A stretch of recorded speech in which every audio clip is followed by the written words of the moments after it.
Hello नमस्कार दोस्तों, आप सभी का मेरे YouTube channel math master Hindi में स्वागत है।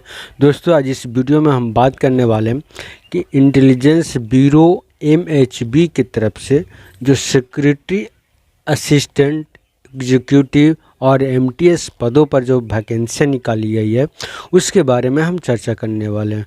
तो दोस्तों करने से पहले आपसे निवेदन है कि आप चैनल पर नए हैं तो चैनल को ज़रूर सब्सक्राइब कर लीजिएगा ताकि आने वाले न्यू जॉब का वैकेंसी का नोटिफिकेशन आप तक सबसे पहले पहुंच सके। तो चलिए स्टार्ट करते हैं। दोस्तों MHBIB की तरफ से जो सिक्योरिटी असिस्टेंट पोस्ट जो है आपका सिक्योरिटी असिस्टेंट, एग्जीक्यूटिव और MTS पदों पर ठीक है वैकेंसी निकाली गई है। तो इसके बारे में हम सबसे पहले दोस्तों बात करते हैं पोस्ट के बारे में, ठीक है, कि टोटल पोस्ट कितने हैं। तो टोटल पोस्ट आपका जो है 1671 पोस्ट है, ठीक है। 1600 कितने हैं 71 पोस्ट हैं, जो एक अपने आप में बहुत बड़े वैकेंसी है दोस्तों। इस विभाग में बहुत कम वैकेंसी निकलती है, इसलिए ठीक है ये बहुत इंपॉर्टेंट हो जाता है। दोस्तों मैं बात करूं अब, आप वेबसाइट पर जाकर देख सकते हैं www.smallmha.government.in पर आप जाकर देख सकते हैं, इस वैकेंसी को आप फिलअप कर सकते हैं, ठीक है, या आप सरकारी रिजल्ट के माध्यम से फॉर्म को फिलअप कर सकते हैं। दोस्तों अब हम बात करेंगे सबसे पहले स्टार्ट ऑनलाइन, ठीक है, कि फॉर्म कब से फॉर्म फिलअप होगा। दोस्तों ये जो फॉर्म फिलअप होगा 5/11/2022 होगा। दोस्तों आज 4/11/2022 है, ठीक है, याद रखिए मैंने आपको एक दिन पहले वीडियो बना रहा हूँ।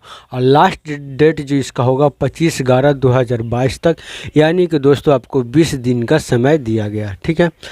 बात करें दोस्तों एग्ज़ाम डेट और एडमिट कार्ड, तो एग्ज़ाम डेट और एडमिट कार्ड जो है दोस्तों आपको जल्द ही वेबसाइट के थ्रू आपको नोटिफाई किया जाएगा, नोटिस किया दिया जाएगा, ठीक है, कि एग्ज़ाम कब से होने वाला। अब बात करें एडमिट कार्ड का, तो एडमिट कार्ड जो है दोस्तों एग्ज़ाम से 15-20 दिन या 1 महीना भी हो सकता है, उससे पहले आपको प्रोवाइड कर दिया जाएगा वेबसाइट पर, ठीक है। अब दोस्तों हम बात करेंगे फ़ी का, ठीक है। फ़ी जो है सबसे पहले आता कि जनरल OBC और EWS के लिए जो फ़ी जो रखा गया 450 रुपया निर्धारित किया गया, ठीक है। इस बात को ध्यान दीजिएगा, जनरल OBC और EWS क्या होता है, मतलब दोस्तों आर्थिक रूप से जो कमज़ोर वर्ग के लोग होते हैं उनको EWS कहा जाता है, ठीक है। इकोनॉमिक वीक, ठीक है, SC ST के लिए कितना रखा गया है 50 रुपया मात्र रखा गया।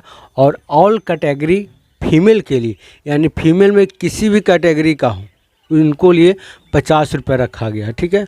आप फी पेमेंट करने का जो मेथड होगा आपका डेबिट कार्ड, क्रेडिट कार्ड और नेट बैंकिंग के माध्यम से आप फी को जमा कर सकते हैं, ठीक है।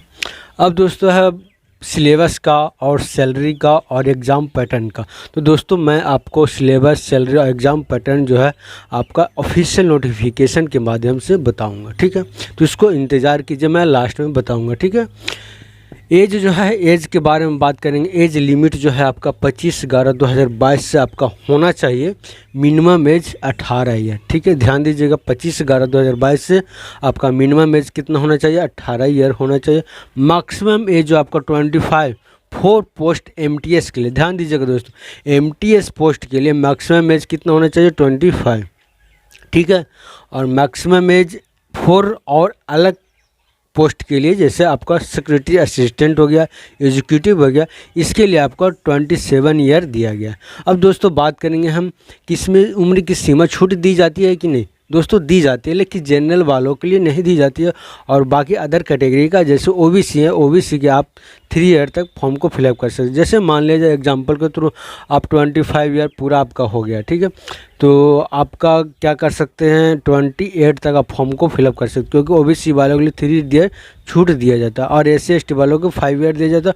और बाकी अदर भी जो भी कैंडिडेट होते हैं कैटेगरी का कैंडिडेट वो 10 ईयर और 23 ईयर, जैसे PH वाले हो जाते हैं, बहुत सारे कैटेगरी आते हैं, ठीक है। तो ये मैंने आपको इस पॉइंट का मतलब बताया, ठीक है। अब दोस्तों हम बात करेंगे एलिजिबिलिटी का। तो दोस्तों एलिजिबिलिटी क्या होना चाहिए, ठीक है, कि आपका एलिजिबिलिटी क्या होना चाहिए, योग्यता क्या होना चाहिए। तो सबसे पहले आपका जो होना चाहिए 10th पास होना चाहिए। आप भारत के किसी भी मान्यता प्राप्त कॉलेज से, ठीक है, 10th पास होना बहुत ज़रूरी है। आप किसी भी स्टेट से किए होंगे तो लिखा हो दोस्तों। अगला point 2 domicile related to apply zone, ठीक है। कहने का मतलब कि आप जहाँ के निवासी हैं, आप यूपी के रहने वाले हैं या बिहार के रहने वाले या एमपी के रहने वाले हैं, एमपी के रहने वाले हैं तो आप एमपी जोन भरिएगा, बिहार के रहने वाले हैं तो बिहार भरिएगा, यूपी के रहने वाले हैं तो यूपी का फॉर्म फिल, झारखंड के हैं तो झारखंड का, कहीं का तमिलनाडु का है तो तमिलनाडु आप उसका जोन दे सकते हैं। अब दोस्तों बात करें ये क्यों ज़रूरी है दोस्तों, इसका अगला पॉइंट मिलने वाला है, लोकल लैंग्वेज नॉलेज। ठीक है, लिखा हुआ है कि लोकल लैंग्वेज नॉलेज, यानी आपको लोकल लैंग्वेज के बारे में पता होना चाहिए। जैसे मान लिया जाए दोस्तों, सपोज डेट अगर आप बिहार के हैं और अगर चले गए आप तमिलनाडु में तो वहाँ पर आपका पोस्टिंग नहीं दिया जाएगा, आपको बिहार में ही दिया जाएगा। ठीक है, इंटेलिजेंस ब्यूरो में ये कहता है। तो इसीलिए आपको कहा जा रहा है कि लोकल लैंग्वेज नॉलेज होना बेहद ज़रूरी है। ठीक है, जो तमिलनाडु में होंगे स्टूडेंट उनको वहाँ पोस्टिंग दिया जाएगा। ठीक है, तो ये बात आपको, 3 बातें आपको ध्यान देना होगा। ठीक है दोस्तों, इसका डिटेल और भी है, मैं ऑफिशियल नोटिफिकेशन के ज़रिए और भी बताऊंगा। ठीक है, पोस्ट नेम की बात करें तो दोस्तों इंटेलिजेंस ब्यूरो में मैंने आपको बता दिया कि सेक्रेटरी असिस्टेंट और एग्जीक्यूटिव 2 पोस्ट हैं और एक और है आपका 3 पोस्ट एमटीएस। ठीक है, आईबी में एमटीएस पद होता है। तो जनरल वालों के लिए 755 है, एग्जीक्यूटिव और सेक्रेटरी असिस्टेंट में ईडब्ल्यूएस में 152, ओबीसी में 271, एससी में 240 और एसटी में 103। दोस्तों टोटल पोस्ट जो है 1521 पोस्ट हैं। ठीक है, एमटीएस की बात करें तो जनरल में 68 है, ईडब्ल्यूएस में 15 है, ओबीसी में 35 है, एससी में 16 और एसटी में 16 है। ठीक है, ये टोटल पोस्ट जो हो जाते हैं दोस्तों 150, यानी कि टोटल पोस्ट आपका जो है 1671 हो गया। ठीक है, तो दोस्तों मैं अब आपको ऑफिशियल नोटिफिकेशन के जरिए आपका सारा डिटेल बताऊंगा दोस्तों। तो देखिए दोस्तों, मैंने आपको वेबसाइट बता दिया था www.mahgovernment.in पर आप जाकर फॉर्म को फिलअप कर सकते हैं दोस्तों। इसमें सारा डिटेल दिया हुआ दोस्तों। मैंने आपको बताया था एलिजिबिलिटी में, आपको बताया था कि domicile related to apply zone और लोकल लैंग्वेज नॉलेज।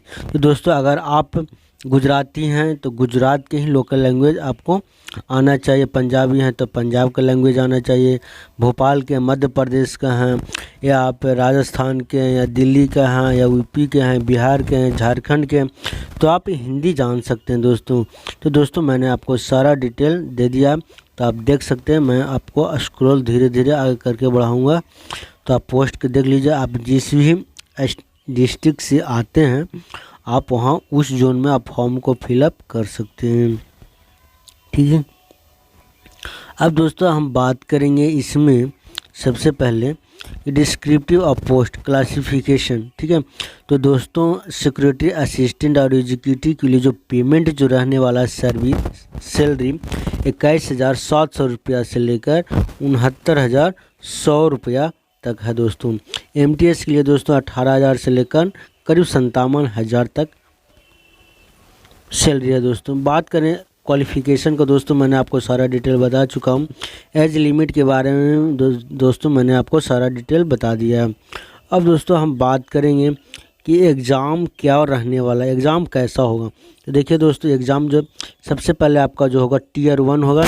टीयर 1 में जो होगा दोस्तों आपका टोटल मार्क्स जो होंगे 100 नंबर को होंगे। टाइम जो दिया जाएगा 1 ईयर का दिया जाएगा, जिसमें आपका क्वेश्चन जनरल अवेयरनेस यानी कि आपका करंट अफेयर पूछा जाएगा, क्वांटिटेटिव एप्टीट्यूड पूछा जाएगा, numerical analytical logical ability reasoning पूछा जाएगा, इंग्लिश लैंग्वेज पूछा जाएगा और जनरल स्टडीज से क्वेश्चन पूछा जाएगा दोस्तों। जो आप साधारण कॉम्पिटिटिव एग्ज़ाम के तैयारी करते हैं बस वहीं से क्वेश्चन पूछा जाएगा दोस्तों।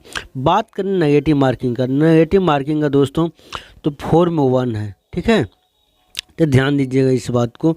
100 मार्क्स रहेगा और 1 ईयर का टाइम दिया जाएगा दोस्तों। अब हम बात करते हैं टीयर 2 में। टीयर 2 में क्या होने वाला दोस्तों,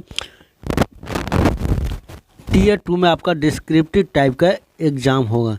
इसमें आपको लैंग्वेज में इंग्लिश या हिंदी में आप लोकल लैंग्वेज में आप 500 वर्डों में पैसेज को लिखना होगा। ठीक है, इसका मार्क्स जो होगा 40 मार्क्स होगा। टाइम जो टेबल जो है इसका टाइम जो दिया जाएगा आपका 1 आवर दिया जाएगा। और बात करें टायर 3 में क्या होगा दोस्तों, इसमें जो है दोस्तों आपका स्पोकन एबिलिटी का आपका इंटरव्यू और पर्सनालिटी टेस्ट किया जाएगा।